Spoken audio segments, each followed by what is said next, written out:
Our first tip has to do with a hidden mechanic in objective cap speed. In Enlisted, if you don't have at least 4 more soldiers on an objective than your enemy, you'll be capturing at a snail's pace. This means that attackers want to be actively getting as many people on an objective as possible while simultaneously pushing enemies off. Defenders want to do their best to stay alive and buy time for their team to counterattack and bring reinforcements onto an objective.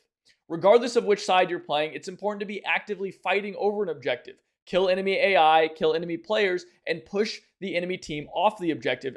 It's not enough to just passively get onto the objective. You do need to actively fight for control of the point itself.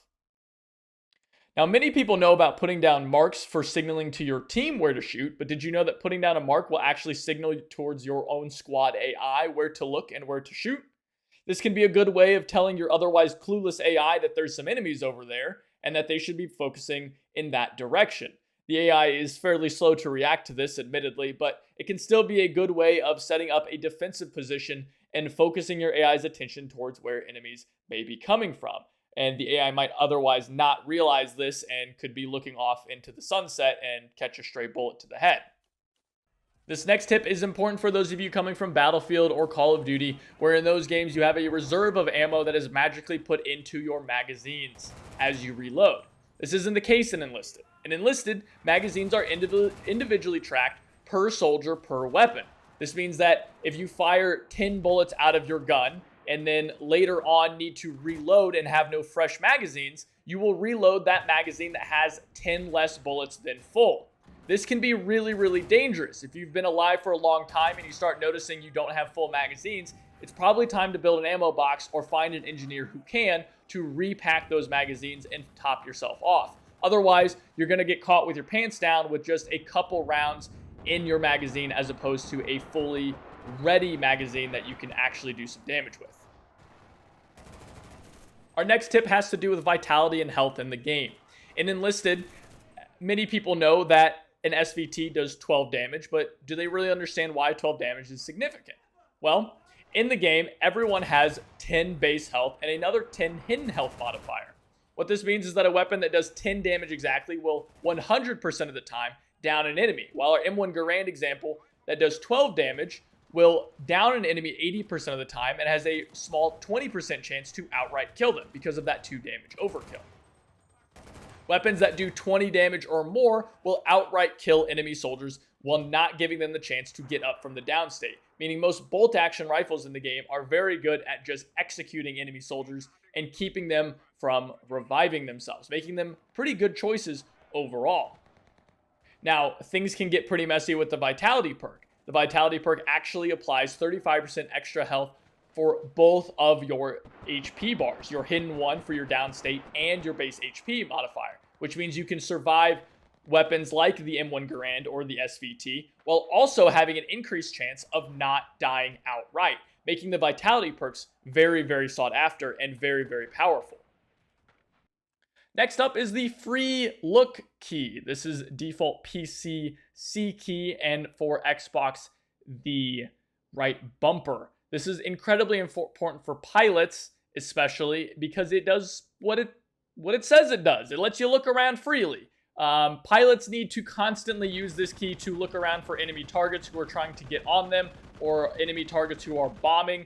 Anytime that I'm flying around and I drop a payload onto an objective or hit some enemy targets, I am immediately looking around using that free look key to find out if there is someone who is going to be trying to fly around and jump onto my tail and take me out. You guys should be doing this as well. Anytime you're doing passes over an objective, use that free look key. Try to find those muzzle flashes, those tracers flying around. It will definitely help you take out enemy targets more effectively as you're flying. Now, tankers can also take huge advantage of this key.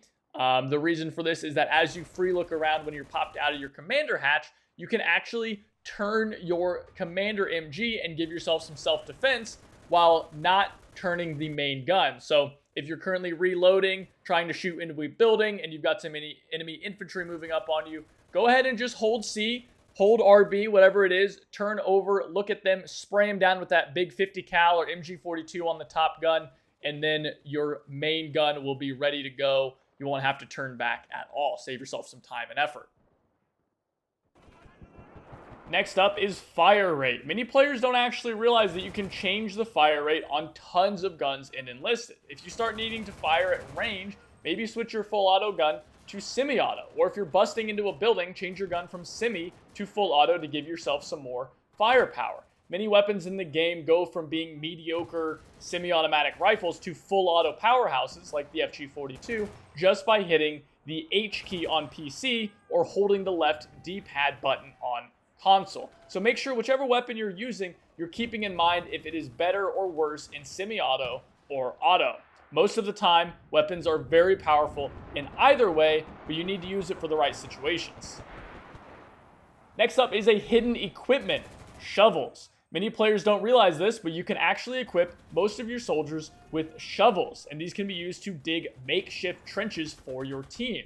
In the event that your team needs some extra cover, make sure to grab a shovel. Engineers actually come with them initially, otherwise you have to buy them for 1 silver order for 2 shovels, and then jump into that trench and you'll be in a nice little position to lay down some heavy fire while having some good cover for yourself. So if you're the type of player that likes supporting their team, giving cover, building trench lines and things like that, shovels are definitely a good investment for you to get onto objectives or further fortify an objective for your team.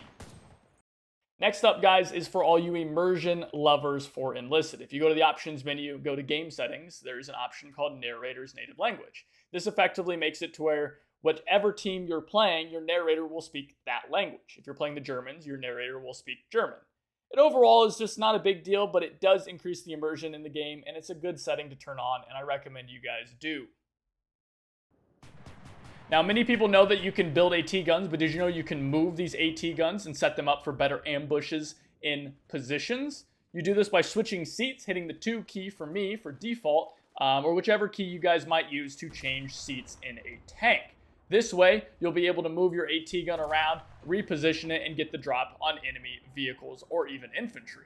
Another good tip that you guys can use this for is building your AT gun out of the line of fire in a safe position and then moving the AT gun in a position where you can hit enemy vehicles and enemy infantry. This way you're not under fire while building the AT gun itself, but you're still able to move it into a position where you can quickly take out enemy vehicles. This can be a very, very effective strategy in the game, and I hope to see a lot more people taking advantage of it to take out enemy tanks. Another hidden mechanic is refilling your AA and AT guns. Many players don't realize that if you jump out and hold T with your hammer out on these, it will actually refill the ammo. And any engineer can do this, not just engineers in engineer-specific squads. Now, you can also rebuild emplaced MG nests by holding T in the same capacity. Those are only the MG or engineer-built MG nests as opposed to the map-based MG nests. Those ones once destroyed are in fact gone. But if it was an MG built by an engineer, you can go ahead and repair that by holding T in the same way. This can be a really good way of holding down a position with a couple emplacements. If you have a coordinated team, maybe you're queuing with some people, you can have one person running around constantly topping off these emplacements and really filling up the ammo reserves and constantly being able to fire them and do lots and lots of damage. This is a great strategy to do if you have some teamwork and some teammates to play around with, and I really do love doing this. You out there that are support players and love being engineers, this is a great strategy for you. Now, guys, I would be absolutely remiss in my responsibilities as an Enlisted content creator if I didn't inform you of the glorious rally point. Rally points are the most important thing in all of Enlisted, and if you spent your entire game only building rally points, you would probably do better than the majority of the player base. These things win games, I promise. They are how you win games of Enlisted because they allow your team to spawn closer to the objective or on flanks. So you should constantly be on the lookout for both enemy rally points and for positions to build your own rally point. Make sure on every objective you are building a rally point every single time. It will massively increase your chances of winning the match.